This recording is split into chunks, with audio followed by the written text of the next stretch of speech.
All right. Good. So, welcome to the update of the update. I think a number of you might have seen this clip by now, but I think this will help set the stage. Now, keep in mind, this was back in June, June 18th, but already in mid-June here, the Chaz in, I think already by this time it was CHOP, in Seattle's already set up. There were already a number of riots at this point. So Kamala Harris knew at this point that there was violent rioting going on. This wasn't just peaceful protest. So keep that in mind. Because even though in a temporal sense, it might be tempting to think, oh no, it hadn't gotten bad at this point. It had already gotten bad. And so here's what she has to say about these peaceful protests. And I want to make clear that I know that there are protests still happening in Yes. major cities across the United States. I'm just not seeing the reporting on it that I Right, had that's right. for the first few weeks. That's right. But they're not going Now, to stop. They're not going to stop. And they're not, this is a movement, I'm telling you. They're not going to stop. And everyone beware, because they're not going to stop. They're not going to stop before Election Day in November, and they're not going to stop after Election Day. And everyone should take note of that on both levels. Duly noted. That they're not going to let up, and they should not. And we should not. Senator, we have to take a quick break. But Yeah. So, what you're gonna constantly see on an ongoing basis in the future is maintaining a level of fear to keep you in a state of fear. And like I went over on my video on fear, you can have an appropriate level of fear, or you can have too much, you can have too little. So ask yourself a question. I'm going to stay neutral so that YouTube can't go, no, fake news. I'm going to pose the question to you, just like I did with the masks. Ask yourself, based off of what you've seen, not what from what the news is pushing at you, but from your own circle of influence, from your own group of peers, and what is your impression of the virus? Is it, and then compare that to how the news presents it, and compare it to what you've seen it. Are they under stating its severity? Are they accurately reporting its severity, or are they overstating its severity? So figure that out for yourselves. I'm not gonna post any links for that, show any links. You can look into that, and just probe yourself, probe your head. So it's gonna be on the three aspects I mentioned where a lot of people. So there is going to be loss of life in these three categories, but every instance of it is going to be drummed up. So that's in terms of sickness. So whether it's coronavirus, the COVID-19, or some other infection virus. There's natural disasters, and then there's violence. So the riots. And so you're going to be, if all you're doing is depending on the news, you are going to be in a constant state of anxiety. And that's how you can be very easily manipulated when you're in a constant state of panic and you're looking for stability. Stability is the stable state, and you want to get to that state. And you will start giving up things you will make compromises in order to get into that stable state. So you want to get into a peaceful state so you can use a rational mind and not be in a constant state of irrational fear. Okay, so you're going to see a growing theme. So because the fear's drummed up, what you're going to have is those three factors. So pestilence, natural disasters, often going to lead to famine, starvation, and basically just the infrastructure is going to be compromised during natural disasters, and that's going to impact people's ability to get resources and work and all that stuff. And then you've got the violence. So those are all going to be blamed on people not following directions. So virus. Oh, well, it's because people are not following guidance on masks. That's why it's still with us. If people would just listen to directions, it would be gone. That's why it's still here. Natural disasters. Well, if people had just, if we had followed the directions and gotten our carbon emissions down, then this natural disaster wouldn't have happened. We need to get that.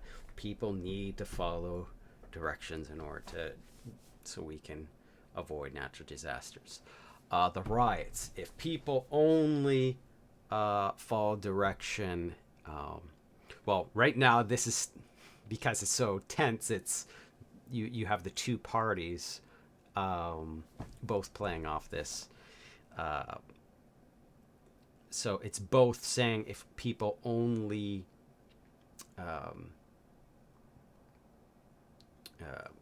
whatchamacallit,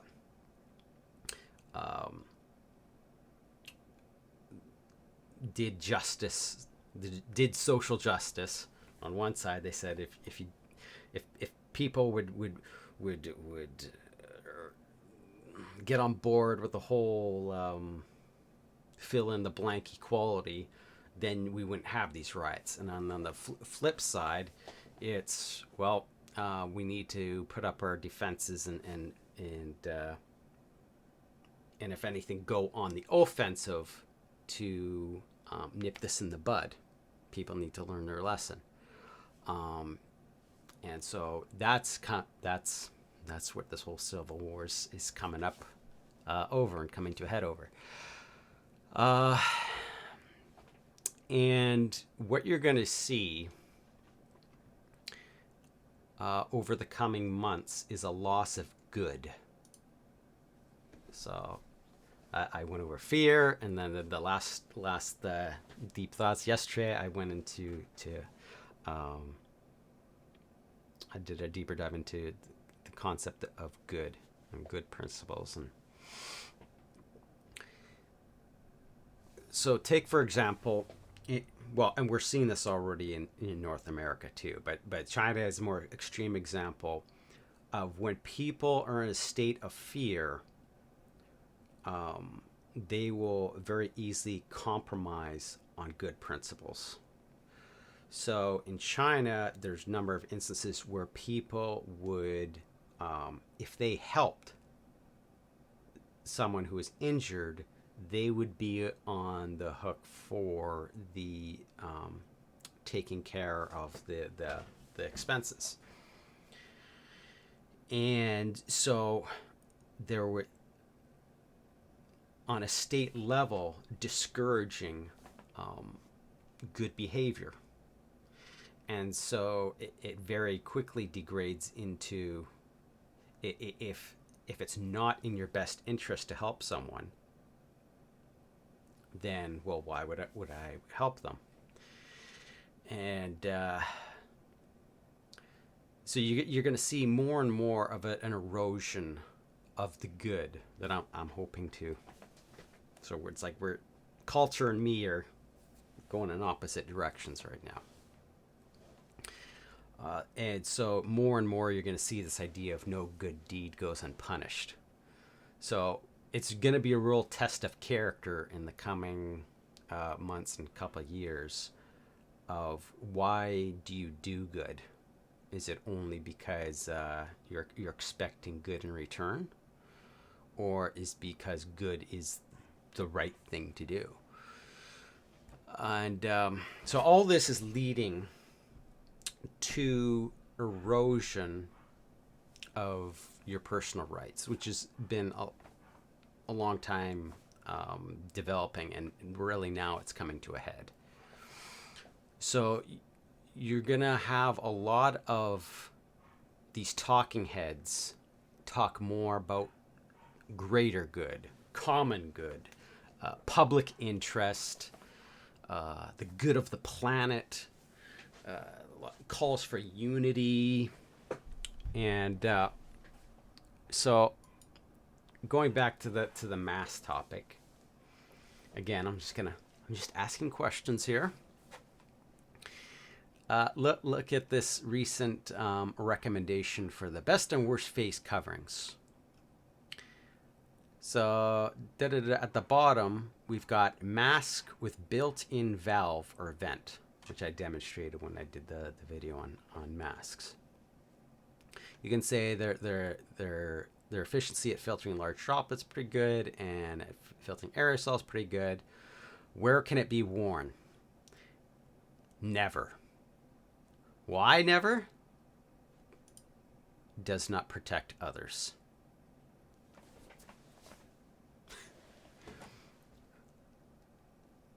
So, something I hear parroted a lot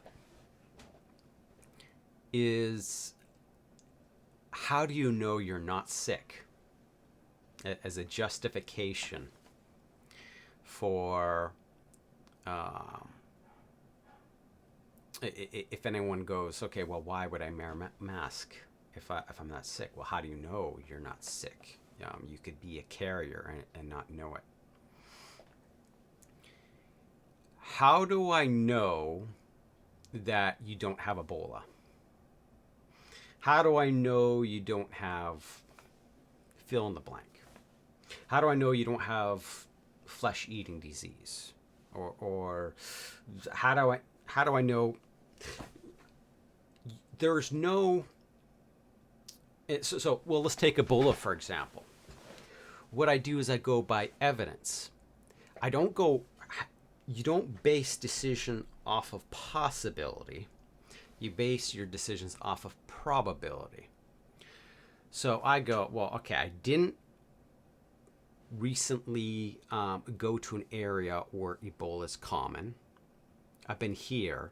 So unless there is some really off chance that something came in that was shipped in from an area with Ebola, and it's on it, and it survived the trip, and I happen to catch it from that, and I just caught it recently, and I'm not symptomatic yet. Is that possible? Maybe. Is it probable? No. And then also I weigh it on what are the consequences. So there's the probability, and also weighing is the severity. And I take those two into consideration, and then I make my decision. So again, coming back to fear, is this being driven up? Am I being given an appropriate level of response, an appropriate level of concern for what's out there? Or is it being driven higher than deserved, or it's lower? And I'll let you answer that for yourself. Now, what we're going to see, and what we're already seeing right now, is with masks already, is a restrictions with transactions. And so I'm going to play this clip here. As we race to develop a coronavirus vaccine, some major questions are emerging. Good evening, I'm Kimberly Hunt. And I'm Steve Atkinson. A lot of people are wondering if the government could force people to get it, or could people who refuse get banned from stores or lose their jobs? ABC 10 News anchor Derek Stahl spoke with a legal expert to get some answers. Imagine a world where you have to get vaccinated and show proof to go shopping, board a plane, or just go to work.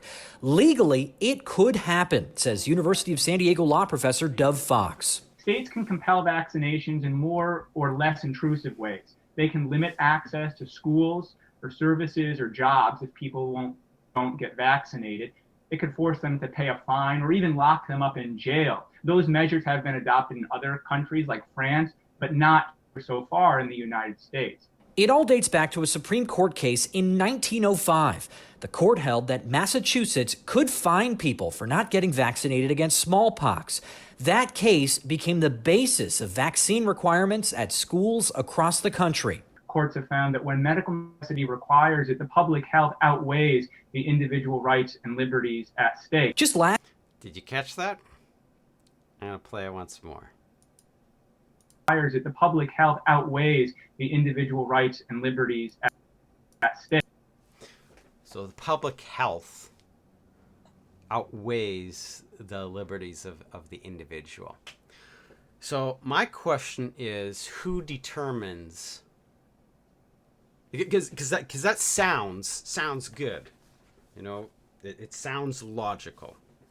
That okay. The needs of the many outweigh the needs of the few. Okay? But who determines that? And if you narrow down who determines that, can you trust that person or those people? Now, I'm not going to go down the whole rabbit hole with vaccines. This is just, we're talking about enforcement, and we're talking about putting aside individual rights for the common good.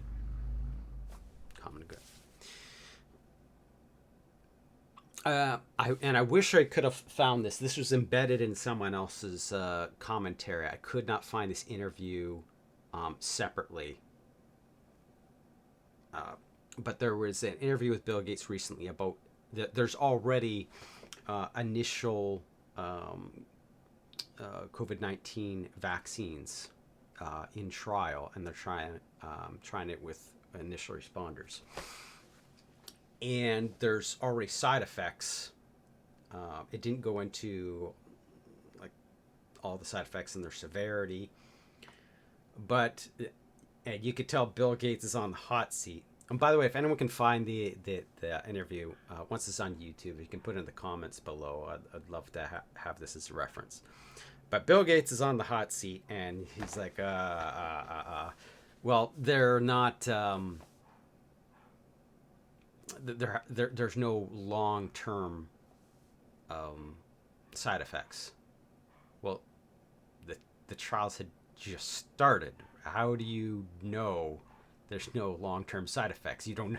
There hasn't been enough time for long-term side effects to even develop. So do I trust? Well, here. Do you find that trustworthy? And here's another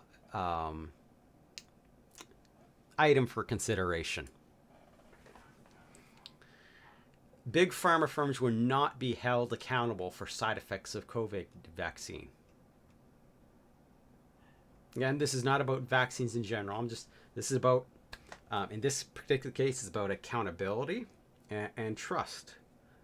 I'll say for me personally, I agree with the principle of vaccines. The idea that you're introducing a weakened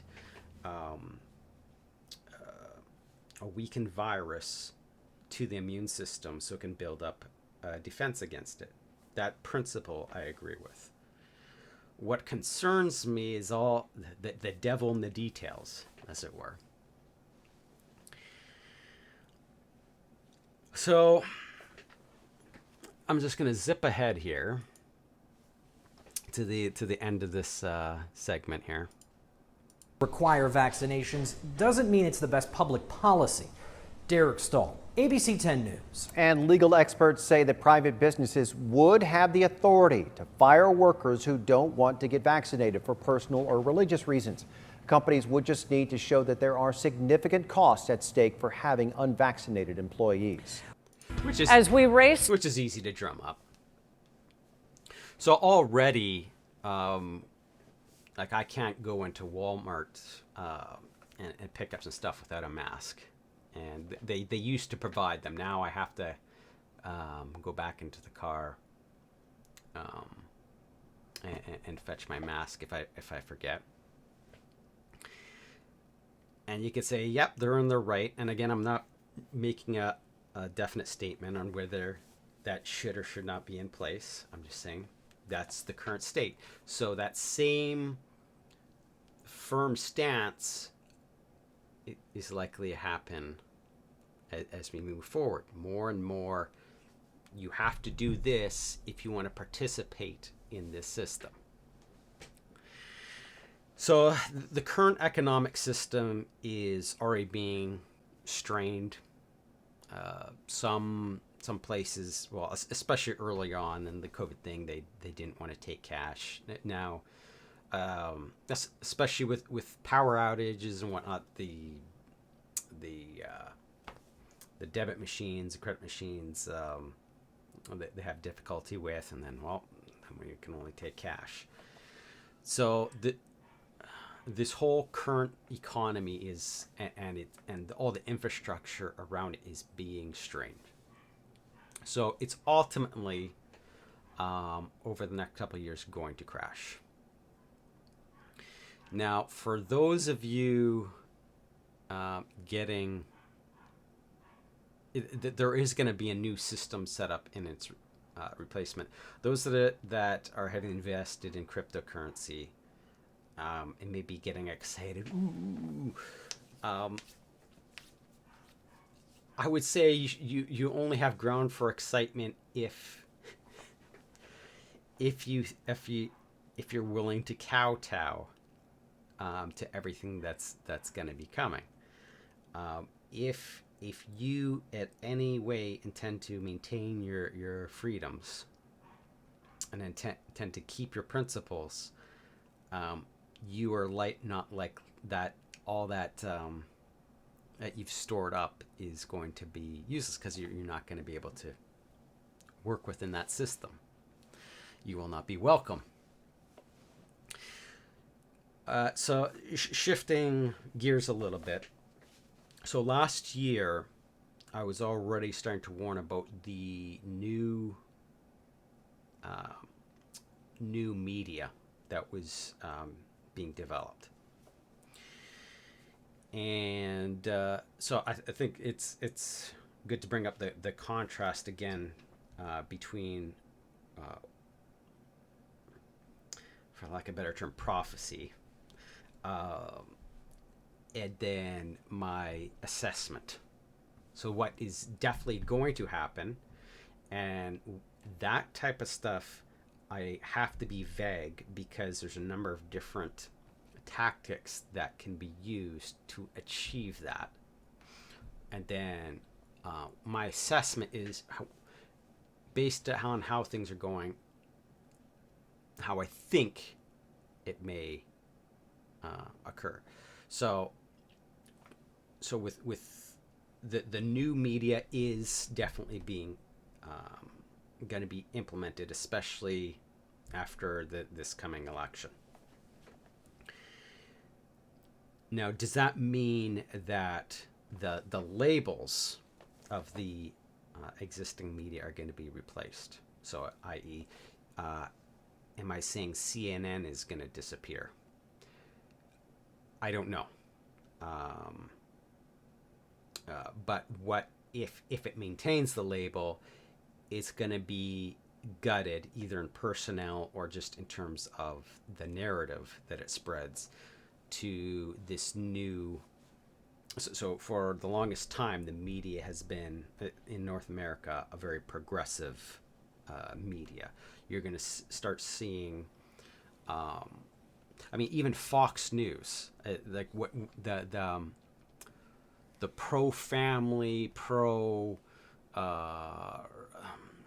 pro-religious values is going to become much more strong in the coming year for this new media that's being set up.